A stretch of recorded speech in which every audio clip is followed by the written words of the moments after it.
नमस्कार सर। आज हम सर आए हैं। आप क्रिमिनल के अधिवक्ता हैं और आपको को 25-26 साल हो गए हैं इस फील्ड के अनुभव के। और आपके अंडर में कई जूनियर हैं जिनको आप सिखा चुके हैं और वो भी बहुत अच्छे अधिवक्ता बन चुके हैं। सर, कुछ क्वेश्चन जो आम जनता के हैं वो मैं आपसे करना चाहूंगी। अ, सर, आप अपने बारे में कुछ बताएंगे? नमस्कार, मेरा नाम मनीष जोशी है। मैं उत्तराखंड में प्रैक्टिस करता हूँ, पहले यूपी में प्रैक्टिस करता था। जी। सर, क्वेश्चन एक है कि किसी व्यक्ति के खिलाफ झूठा मुकदमा कर दिया गया तो क्या करेंगे? ये एक बड़ा ही एक साधारण सा प्रश्न है। हर घर में ये स्थिति कई बार उत्पन्न हो जाती है कि किसी व्यक्ति को अगर अरेस्ट कर लिया गया तो उसको क्या विधिक उपाय करने चाहिए। हाँ। सबसे पहले तो 2 चीज़ें वो हमेशा याद रखें कि कितने बजे और किस स्थान पर। अगर आप घर पे आया तो स्थान तो पता ही है आपको। हाँ जी। और समय आपको थोड़ा-सा ध्यान रखना पड़ेगा कि समय कितने बजे आए और क्या कहते हुए कौन पुलिस वाले आए थे, उनका नेम प्लेट आप नोट कर लीजिए। सर, जैसे कभी-कभी ये होता है, जैसे कोई व्यक्ति बाहर गया है और उसकी पहले से रंजिश है या किसी ने करा हाँ, और पुलिस वाले ने बाजार से पकड़ लिया है, कहाँ से पकड़ लिया, फिर क्या करेंगे? बिल्कुल, ऐसी स्थिति में आपको जो ही किसी भी स्तर से आपको जानकारी लगती है या उसने मोबाइल फ़ोन के ज़रिए आपके किसी मित्र को या आपको या किसी को भी सूचना दी है, तो आप वही स्थिति लिखिए जो उसके साथ घटित हुई है। कि उसने अगर ये बताया कि मुझे बाज़ार से उठा के ले गए, तो आप बाज़ार का स्थान डालेंगी। अच्छा। जिस जगह से बता रहा है कि कि भाई मैं फलानी जगह पर गया था और मुझे वहाँ से पुलिस वालों ने उठा लिया। ठीक है। और अगर वो किसी पुलिस वाले का नाम बता रहा है तो वो भी आप लिख दीजिए। या आप थाना प्रभारी महोदय को एक एप्लीकेशन अपनी तरफ से देंगी जी। और एक एप्लीकेशन आपके जिले को जो एसएसपी महोदय हैं, जो सीनियर सुपरिटेंडेंट ऑफ पुलिस जिसको बोलते हैं, हाँ जी। या आम भाषा में जिनको कप्तान साहब लोग नाम हाँ से जी, जानते हाँ हैं, जी। तो कप्तान साहब ना एड्रेस करके आप वरिष्ठ पुलिस अधीक्षक, फिर आपके जिले का एड्रेस करते हुए, उस राज्य का एड्रेस करते हुए, फिर महोदय देते हुए फिर आप पूरी एप्लीकेशन लिखेंगी। जो भी कुछ घटित हुआ है वो आप बताते कि भाई मेरे फलाना-फलाना को स्थान इतने बजे से इतने बजे, समय इतने बजे पुलिस बिना किसी कारण के पूछताछ के लिए उठा कर के लेके गई है और वो ये कह रही है कि आपको किसी मुकदमे में आप वांछित हैं, जबकि मेरे अच्छा। मेरे उसके खिलाफ कोई भी मुकदमा कहीं से कोई पंजीकृत नहीं है। अच्छा सर। सर, ये है कि अगर किसी ने किसी व्यक्ति पर झूठा मुकदमा कर दिया है, मतलब वो है, जैसे आपने अभी एक बताया तो था कि झूठा हाँ, मुकदमा कर दिया, फिर क्या करेंगे? देखिए, एक तो होता है कि अ, पुलिस उठा के लेके गई, चलते-फिरते उठा के लेके चली गई। हाँ जी। एक तो पुलिस वैसे उठा के ले जाती है। दूसरा है कि हाँ, फर्जी मुकदमा पंजीकृत हो गया है। हाँ जी, हाँ तो जी। उसमें भी आपको एक एप्लीकेशन तुरंत एसएसपी महोदय की आपकी जानी चाहिए, क्योंकि आपने क्या किया? आपने क्या प्रिकॉशन लिया जब आपके खिलाफ एक्शन हुआ? What you did? कोर्ट का पहला सवाल आपके सामने, कल अगर आप कोर्ट के सामने खड़े होते हैं, तो आपका जो अधिवक्ता रहेगा, तो उससे न्यायालय ने पहला प्रश्न ये पूछा, भई जब आपके साथ ये गलत आप कह रहे हो गलत हो रहा है, तो आप कोई तो स्टैंड लोगे ना, कोई तो डिफेंस लोगे। आप तुरंत एक एप्लीकेशन भेज दीजिए एसएसपी अच्छा। महोदय को और उसकी रसीद अपने पास रखिए और एक प्रति अपने पास हमेशा रखिए। क्योंकि अधिकांश लोग करते नहीं हैं ऐसा। हाँ। क्यों? उनको कानून की जानकारी नहीं होती। हाँ, हम तो सर। रोज़ ट्रायल में इस तरह की दिक्कतें फेस करते हैं। जी, सर, एक क्वेश्चन मुझे और था कि जैसे वो नहीं करते हैं, जैसे हम अपने थाने में एप्लीकेशन देने जाते हैं, कोई व्यक्ति जाता है, थाने वाले लेते नहीं है एप्लीकेशन, तो इसमें क्या हम थाने वालों को भी एप्लीकेशन जो है वो बाय पोस्ट भेज सकते हैं? बिल्कुल भेज सकते हैं, बाय पोस्ट आप भेज सकती हैं।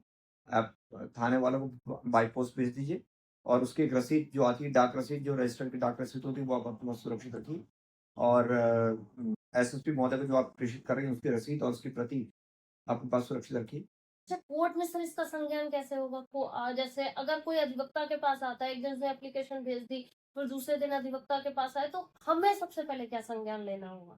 आपको सबसे पहले ये संज्ञान लेना पड़ेगा कि उसने जो बातें लिखी हैं, वो कितनी सही हैं और कितनी झूठी हैं। एक ये वाली बात आपको थोड़ा-सा उसमें एक ये वाली बात देखनी पड़ेगी कि क्या ऐसा तो नहीं है कि उसके खिलाफ उसने वाक़ई कोई ऐसा कृत्य किया हो?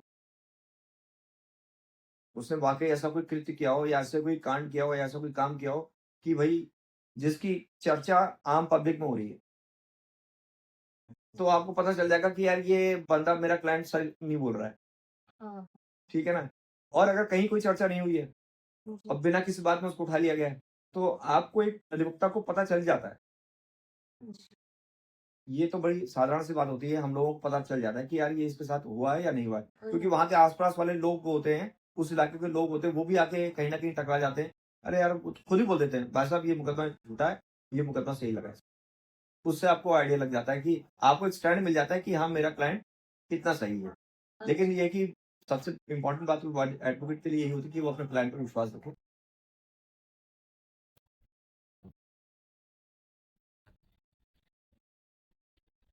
सर मेरा एक सवाल और है, मैंने आपका बहुत कीमती टाइम लिया है।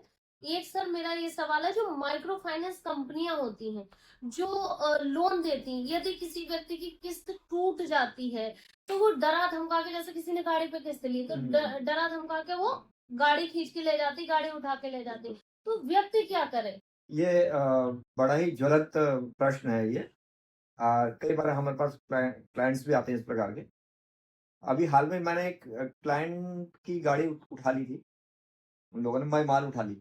कैंटर में माल लदा था, हाँ कोई जी। माल लदा था जिसमें मैंने एफआईआर लॉन्च करवाई है जी जी। और काफ़ी हड़कंप मचा हुआ उसको लेकर के इलाके में कि जी ये जी। क्या हो गया? ये देखिए ऐसा होता है कि अगर फाइनेंस कंपनी वाले अगर आपकी गाड़ी उठा ले रहे हैं, जी सबसे पहली बात तो उनको ये काम करना नहीं चाहिए। जी। दे जी। Can not take law into their hands. Okay. They are supposed to follow a procedure, okay. ठीक है ना? They have to give you a notice. Legal notice उनको एक देनी पड़ेगी हाँ जी। या उनका अपना एक लीगल एक एडवोकेट होगा या उनका जो लीगल रिप्रेजेंटेटिव जो होगा, वो जी। उसके माध्यम से उनको अपने क्लाइंट को एक समन या नोटिस इश्यू करनी चाहिए जरूर। अच्छा सर। क्योंकि एज पर अगर आरबीआई गाइडलाइंस के तहत भी अगर माइक्रो फाइनेंस कंपनी गाइड अगर हो रही है, चल रही है, जी। वो उनकी बात मानते हैं। आरबीआई ही सब कुछ है उसको उनके लिए करने के लिए।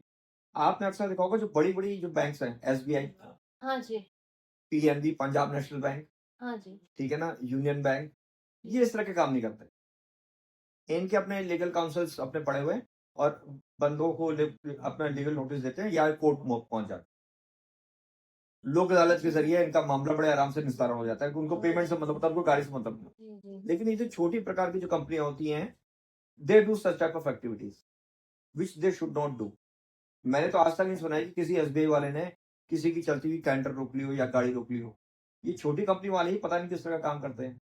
जी। जी। इसमें भी आपको कोर्ट की शरण लेनी पड़ेगी।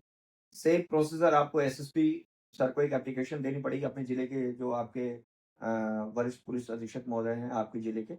आप उनको एक ईमेल भेज सकते हैं आप एक ईमेल साथ में जो कंपनी जो है उसके जो उस उनका जो ओम्बुड्समैन है, जैसे जी। मैंने कहा चोला का है, जी। चोला वालों ने आपकी गाड़ी उठा ली। तो आप चोला का जो ओम्बुड्समैन है, आप गूगल में चेक करेंगे तो आपको उसमें ओम्बुड्समैन का एड्रेस मिल जाएगा आपको चोला वालों का। जी। या कोई भी फाइनेंस कंपनी है जी। जो इस तरह का काम कर रही है, आपको उनको ओम्बुड्समैन मिल जाएगा। आप ओम्बुड्समैन में तुरंत एक ईमेल भेज दीजिए शिकायत देगी अपने हाँ, अधिवक्ता ये के क्वेश्चन माध्यम मैं से। आपसे भी पूछने वाली थी कि हाँ, कंपनी के जो मालिक होता है उनको भी तो हम बिल्कुल सेम बनाएंगे। बिल्कुल वो they are not supposed to pick up your vehicle. अगर उनको गाड़ी लेनी ही है, तो वो न्यायालय के माध्यम से जी। वो तहसील में आएगा कुर्की के लिए, तहसीलदार या जो पटवारी आएगा वो आपकी गाड़ी कुर्की करेगा या वो आपकी संपत्ति कुर्की करेगा।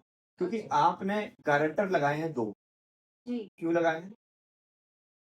इसलिए लगाए हैं। मैं लीगल सेक्शंस का यहाँ पर उल्लेख नहीं करूँ क्योंकि जनता समझ नहीं पाएगी उन सब चीज़ों को। जी दे कैन जी। Not understand the legal procedure. जी। सीधी-सी बात है, आपके 2 जमानती लिए गए हैं। क्यों लिए गए साहब? वो इसलिए लिए गए ताकि बुरे वक़्त में अगर आप गाड़ी का लोन नहीं दे रहे हैं, वो हाँ। आएँगे बंदे, वो अपनी जेब से पैसा पेमेंट करेंगे, हाँ जी। हाँ जी। ठीक है ना? They will pay your money. तो तो आप आप गाड़ी उन कैसे उठा आप सकते हैं? गाड़ी कैसे उठा सकते हो भाई? जी। आप गाड़ी तो खींच ही नहीं सकते हो और गाड़ी खींच कर के ये लोग गाड़ी बेच भी देते हैं। इस तरह का काम ये लोग बहुत काम करते हैं। तो दे शुड नॉट इन्वॉल्व। मैं तो फ्रैंकली स्पीकिंग अगर फाइनेंस कंपनी वाले अगर मेरी बात सुन रहे हैं, तो उनको इस तरह की हरकत करनी नहीं चाहिए। दे शुड कोर्ट किस लिए पड़ी है हमारी? हमारी न्यायपालिका पड़ी हुई है ना। हाँ जी। आप न्यायालय की शरण में जाइए, अपने अधिवक्ता के माध्यम से वहाँ पर अपनी बात रखिए।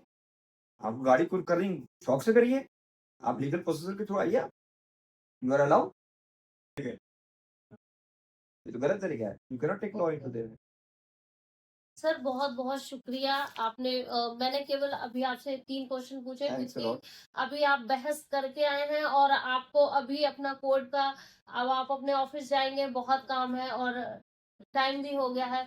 बहुत-बहुत शुक्रिया। Thank you. बहुत-बहुत धन्यवाद बहुत-बहुत आपका। शुक्रिया आज सर आज आपने आपका। मुझे पॉडकास्ट में बुलाया, इसके लिए बहुत-बहुत शुक्रिया। सर, अगर आप लोगों को आगे भी सर से कोई क्वेश्चन है तो आप कमेंट में लिख सकते हैं या सर को आप दोबारा देखना चाहें तो आप कमेंट में लिख सकते हैं। मैं दोबारा भी सर को बुलाकर और आपके प्रश्नों के आंसर रखने की कोशिश करूँगी।